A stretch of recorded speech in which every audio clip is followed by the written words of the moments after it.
करते। सुरुवात करूया एका महत्त्वाच्या ब्रेकिंग बातमीने। जे उद्योगपतींवर टीका न करता त्यांनाच घरी बोलवतात असं शिंदेंनी म्हटलंय।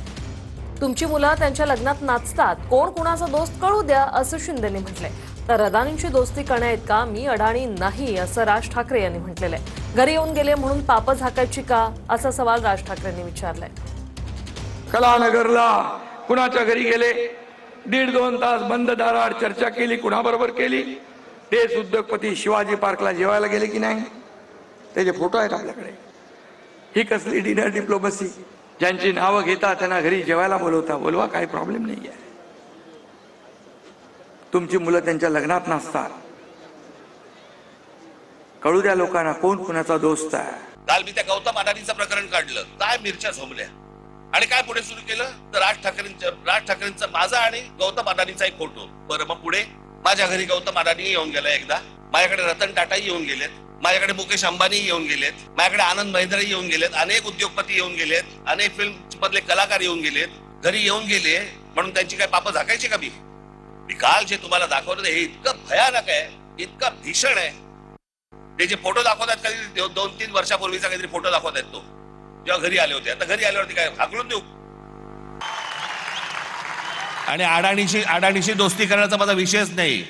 मी इतका अडाणी नाहीये की इथे नवीन आता वाढवणला विमानतळ येते, नवी मुंबईचं झालंय आणि सांताक्रूज विमानतळ हळूहळू सगळं बाजूला काढणार, सगळं नवी मुंबईला नेणार आणि सांताक्रूज विमानतळाचा मोठाच्या मोठा प्लॉट विकायला काढणार। आता आहे अदानीकडे। आता मी राजकारणात पैदाही झालो नव्हतो तेव्हा या नवी मुंबईच्या विमानतळाची संकल्पना पडली। 1988 सालापासनं नव्या मुंबईला एअरपोर्ट करायचं या संदर्भातली संकल्पना झाली। पण ते जाऊ द्या, माझा त्यांना सवाल आहे, तुम्ही मातोश्री वनवरनं मातोश्री तुकडे गेलात, का गेला? जागा कमी पडत होती म्हणून?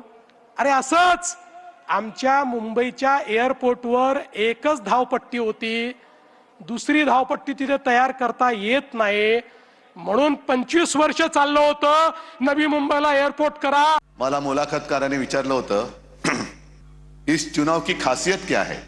म्हटलं खासी यही खासियत है, सगळेजण खोकतायत। हे सगळं जे काय राजनी सांगितलं ते षडयंत्र हळूहळू आपल्या गळ्यापाशी आवळत हा केवळ माझा नाही तर आपल्या सगळ्यांचा आवाज चेपण्याचा प्रयत्न चाललेला आहे। वर्ष झोपडपट्ट्यांमध्ये आणि धोकादायक इमारतीमध्ये राहणाऱ्या लोकांपेक्षा यांच्या स्वतःच्या खोकल्याचं कौतुक मोठं आहे।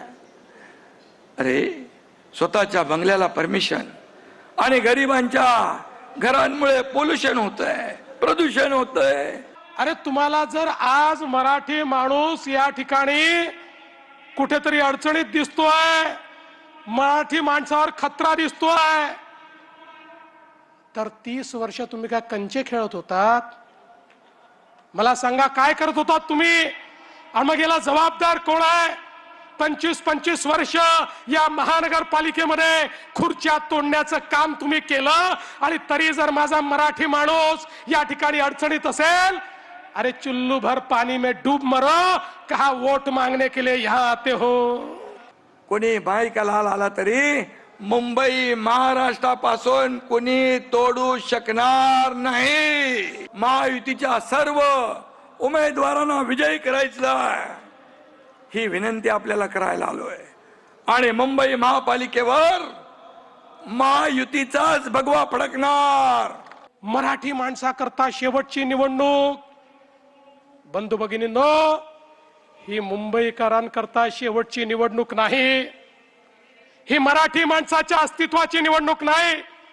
अरे हा मराठी माणूस तो आहे ज्यानं अटके पार झेंडे लावले, आपलं अस्तित्व संपून जाईल।